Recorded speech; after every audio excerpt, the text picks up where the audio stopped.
A pleasant day, everyone, especially to our instructor. We are Group 6 reporter, but I'll be the first to discuss and followed with my co-reporters. For today's topic was all about the match industry. But before to dig in the topic, let me first read the table of contents.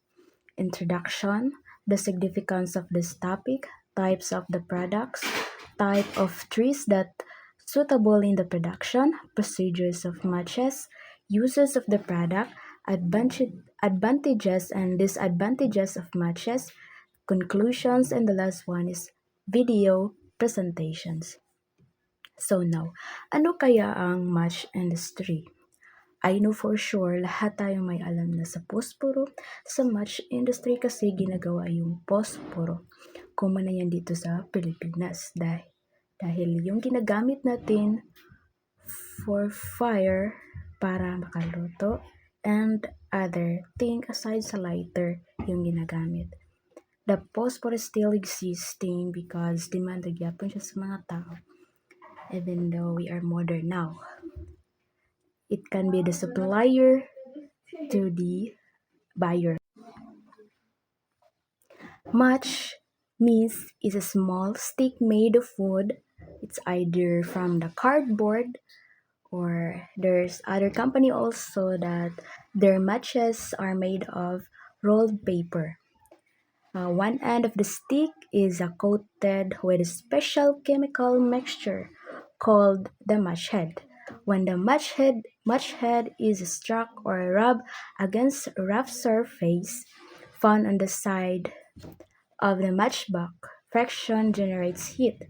This heat causes a chemical reaction that produces a flame. It means sa maliit na stick, sa pinakadulo nito, nilagay yung chemical mixture. It is called match head. Madali lang naman itong gamitin lalo na't nakasanayan na natin ito sa isang matchbox sa gilid doon is scrub yung match head para magkaroon ng friction at saka na yan magkaapoy.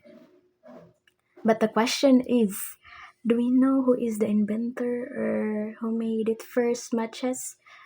Or here in the Philippines, we called it posporo. Okay, next part is the invention of matches.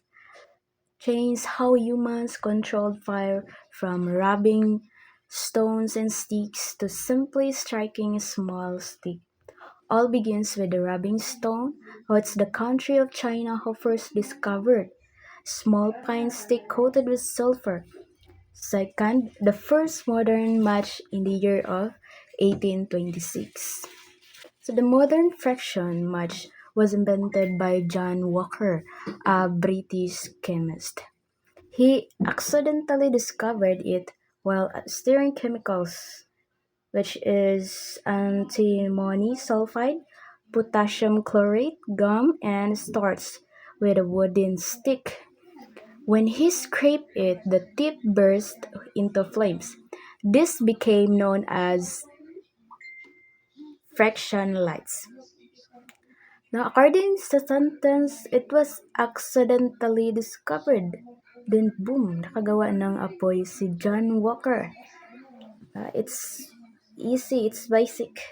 Next, the dangerous lucifer matches. In the year of 1829, improved versions were made in 1829 and called lucifers. So, they give off toxic fumes and sometimes exploded, very risky to use.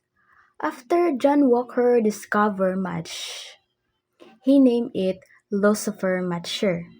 I think why he named it Lucifer because Lucifer is in the lake of fire. I don't know.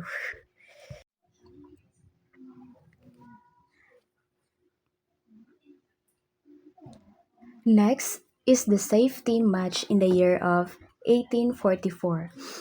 In 1844, Swedish chemist Gustav Erik Bask created the first safety match by separating the chemicals. The brothers Johann and Carl Lundstrom mass-produced them, making matches safer and widely available. The key innovation read phosphorus on the striking surface instead of on the match head. Safety match, it means safety. Hindi katulad na-discover ni John Walker that both match head yun ang i-scrub bago magkaroon ng apoy. Unlike sa magkakapatid na si Johann and Carl Lundstrom. Number 5, matches today. Most matches are still based on the Swedish design. They come into two types: safety matches, strike on the box, and strike anywhere matches. And now, most people use matches is the safety match by Johann and Carl in Swedish. It is because it's safety to use.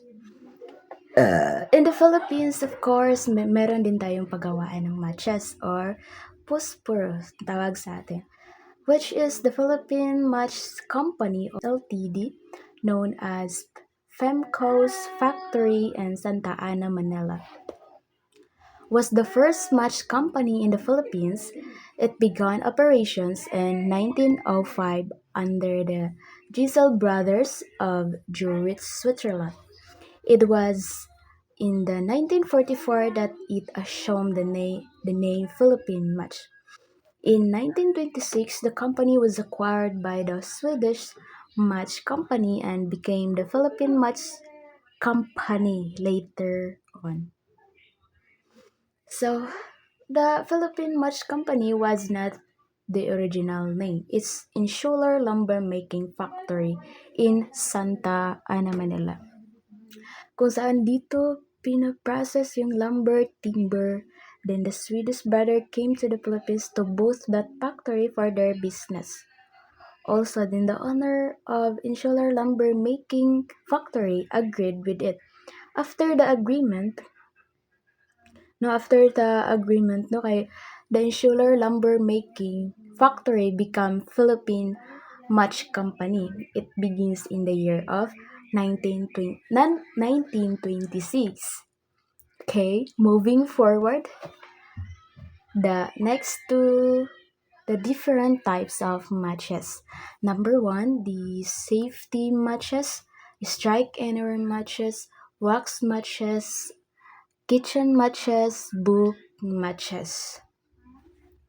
When we say safety matches, yung na-discover ni Johann ay yung dalawang magkakapatid, which is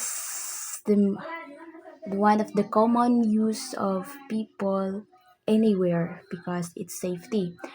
Next, strike anywhere matches, like in the surface of the box, you can scrub it anywhere and then it can freak and it make a fire burning.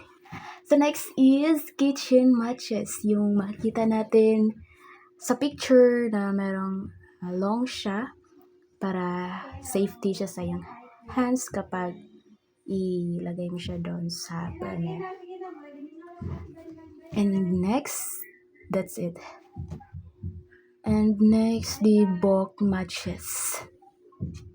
Mostly, ginagamit yung book matches for the advertisement, especially for TV advertisement or anywhere because it is forward to the next part. Miss Palong-Palong will continue to report it. Good morning, everyone. My name is Lodarem Palong. So, my topic is about types of trees that are suitable in the production of matches industry.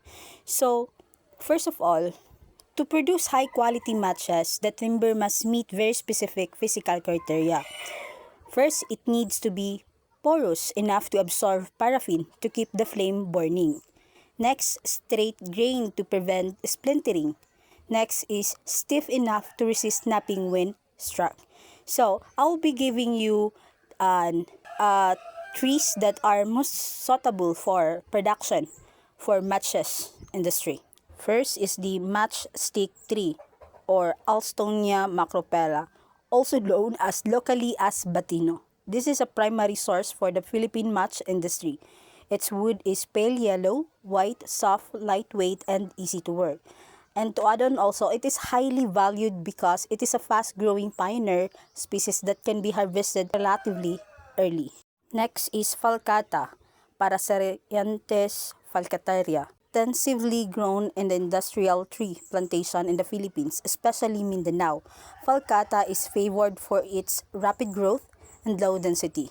And also, it is commonly used for matchstick, chopsticks, and veneer due to its soft wood and straight trunk. Next is Gemelina or Himalina arborea, known as Yemeni in the Philippines. It is a fast-growing hardwood with strength characteristics similar to softwoods, while it is primarily used for furniture and pulp. Misshapen or smaller diameter logs are frequently processed into matches. And also, it is valued for being easy to glue, and its general versatility. Fourth is aspen and poplar or Populus genus. These are the global gold standard for matchsticks.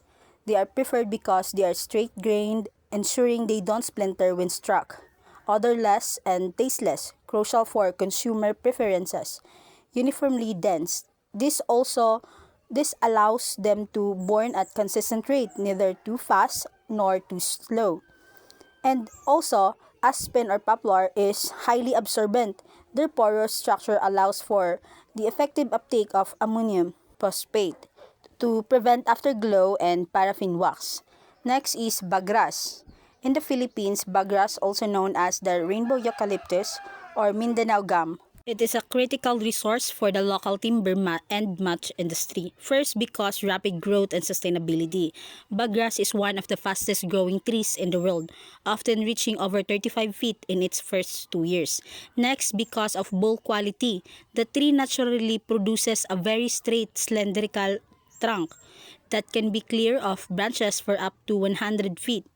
This maximizes the yield of usable wood for long continuous veneer sheets used in splint production. Next is low density or plantation growth. While forest grown, bagras can be dense. Plantation grown material has a lower density, approximately 25 to 30 per cubic foot. To add on, bagras is easily takes up preservative and flame retardant treatments. Pinus strobus and Pinus monticola. White pine is a globally recognized standard for matchsticks due to several reasons. First is of workability. It is a softwood with a very straight and uniform grain, which allows it to be easily cut or peeled into thin square splints without splintering. Next is because of porosity for chemical absorption. The wood is porous and enough to effectively absorb essential chemicals such as ammonium phosphate. Good day, everyone. So, my task for today is to discuss the procedures in making matches. So, the process of creating matches involves several key steps, ensuring a reliable and safe product. So, first procedure is the tree harvesting.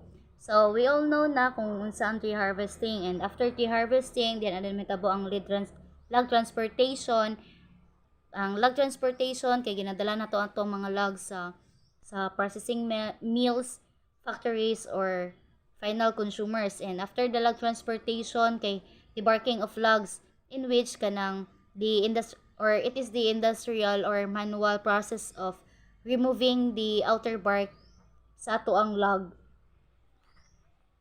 after to makat. So after the debarking kay yan na din mahitabo ang cutting logs into blocks. So the clean logs are cut into shorter pieces. So logs are feed into cross-cut saw machines. So they are cut into blocks about 40 to 50 centimeter long. So this makes them easier to handle and process para sa next nga pud nga step. So the next step is the veneer peeling. So these wood blocks are fed into a special machine nga kanang gitawag na tuog rotary veneer lat that peels off thin sheets of wood. So the machine no gina-rotates ang log against a blade. So ano siya, thin sheets of wood are peeled off. So these thin sheets are crucial para makahimo ta og match sticks. So after sa veneer peeling no, natay ginatawag nga splint or match stick cutting. So the veneer sheets are cut into small sticks. So ayun, the thin veneer sheets are then cut into thousands of small and precise sticks. Typically, na siya 38 to 45 mm long and 2 mm wide. So, kana siya nga stick kay ginatawag na siya og splint. So, after the splint cutting kay ato na din ta siya sa chemical treatment of splints. So the splints are chemically treated to control burning. So ayun nga, the splints are treated with a chemical solution like kaning ammonium phosphate. So this helps no control how fast the stick burns and also kaning ma-prevent pod from burning too quickly.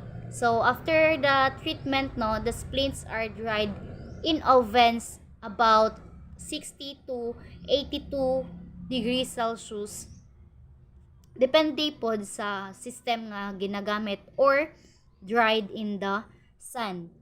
So the next procedure is the kining paraffin wax coating. So the paraffin wax coating no, the dried splints are dipped into a melted paraffin wax. So this coating no kaning nagahelp siya.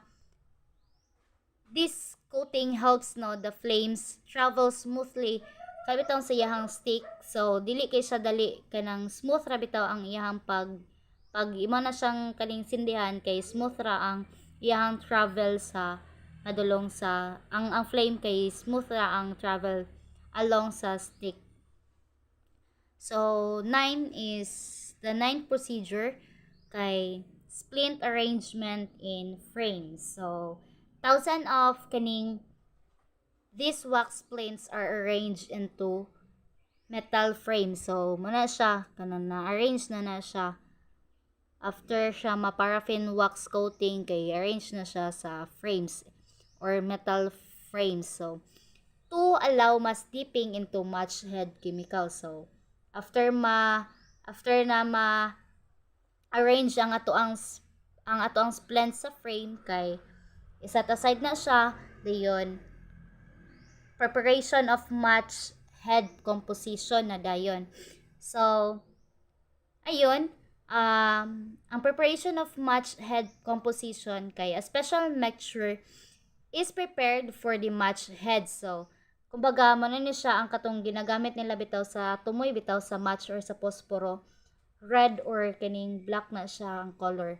So a special mixture is prepared for the match head. So kay ingredients no include potassium chlorate or an oxidizer na siya, and then antimony trisulfide or kining a fuel, glue as a binder, and then powdered glass for friction and coloring pigment. So these ingredients no are mixed to form a thick paste. So ayun, after ma-prepare ang match head kay dito na din ta sa match head dipping. So sa match head dipping no, the frames hold the splints are lowered into the match head paste. So only the tips of the sticks ra ang kanabitang ma-coat katong naay paraffin wax. So katulad siya dito dapit nga part ang ma-coat. So ang tip ra sa tuang stick. So this forms the match heads.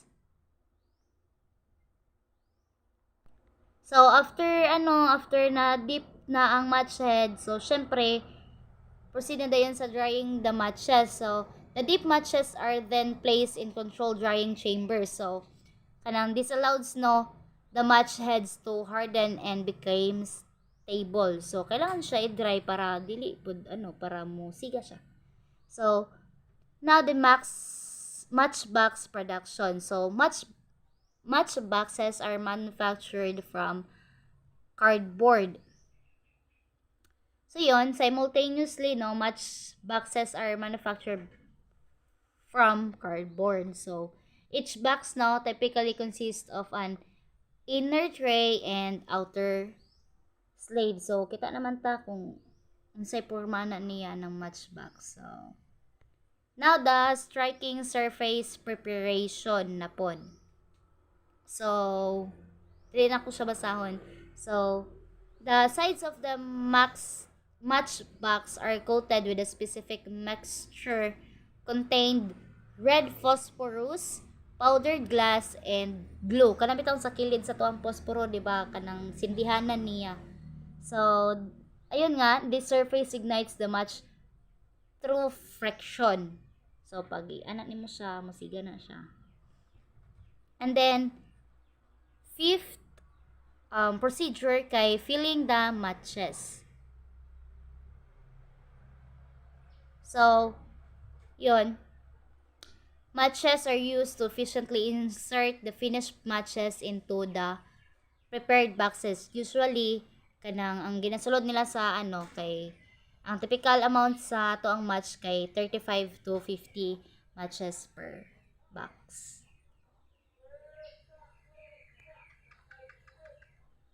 Dayon, naputay ginatawag ng quality control.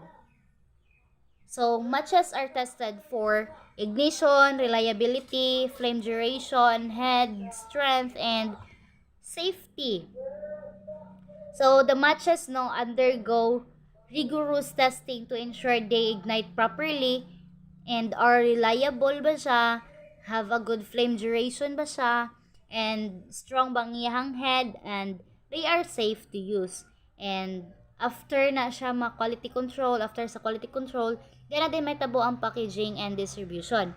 So, match boxes are bundled, packed into cartons, distributed to markets and stores. And ayun nga, finally, the filled match boxes are bundled na kapak na siya into cartons and ready na siya to distribute to markets and stores for sale.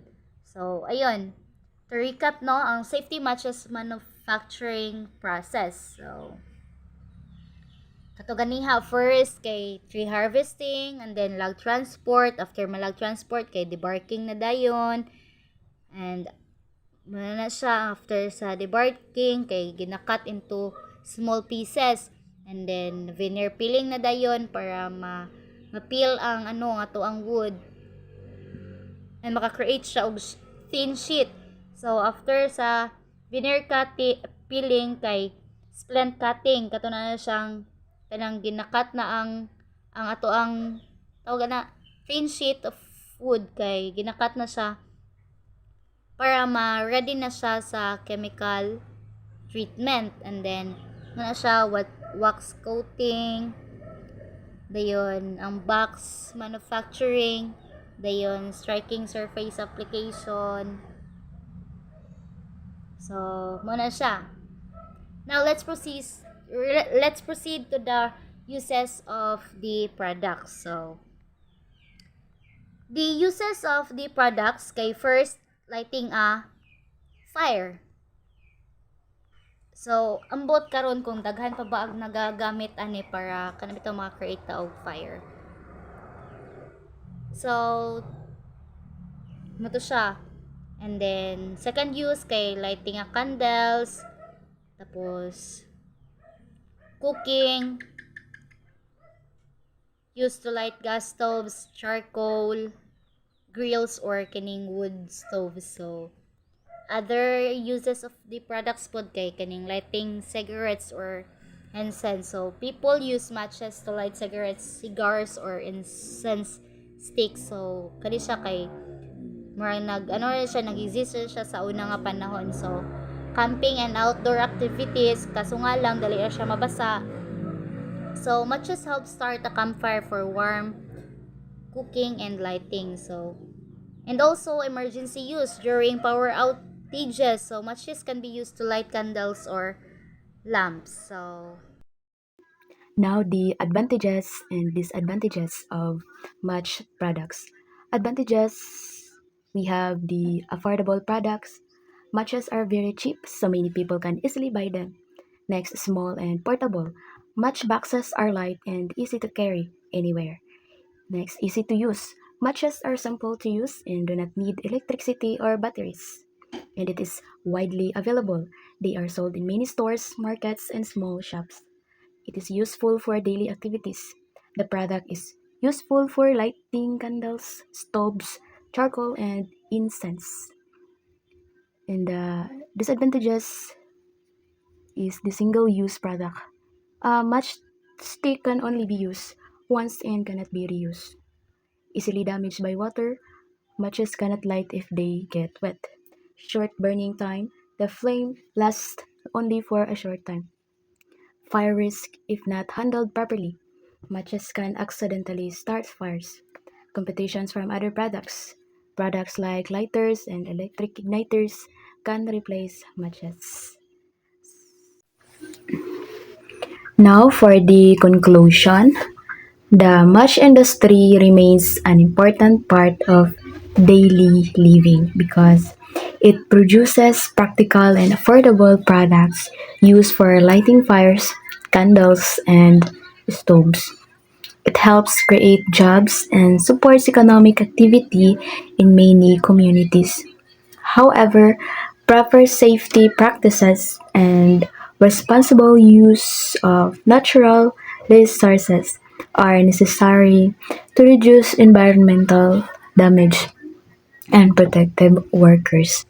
With good management, the match industry can continue to provide useful products while promoting safety and sustainability. That's all for our report, and thank you.